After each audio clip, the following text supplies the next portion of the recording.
কাছে মোবাইল দিয়ে কয়, ও মা বাড়িতে আসতেছি গো মা গো, ভয় নাই, ঈদের বাজার করবা না, ঈদের বাজার আমি নিয়ে আসছি, আনন্দে ঈদ কাটাইবো মা গো।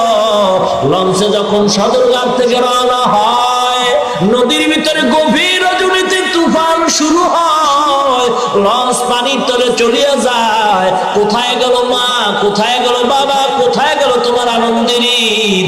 আল্লাহ পাক বলে, বান্দা, কত মানুষ বাসের তলে পড়ে মারা যায়, কত মানুষ হুন্ডার তলে পড়ে মারা যায়, কত মানুষ পানিতে লঞ্চে ডুবিয়ে মারা যায়, কত মানুষ ঘুরে করে মারা যায়। ও মুসলমান, দুনিয়া চিরদিনের থাকার জায়গা নয়। আল্লাহ পাক বলেন, বান্দা, তোরে আমি বাজার করার জন্য পাঠাই নাই, আমি আল্লাহ তোরে খানা খাওয়ার জন্য পাঠাই নাই, আমি আল্লাহ তোরে ঘুমানোর জন্য পাঠাই নাই, আমি আল্লাহ বিয়া করার জন্য পাঠাই নাই, আমি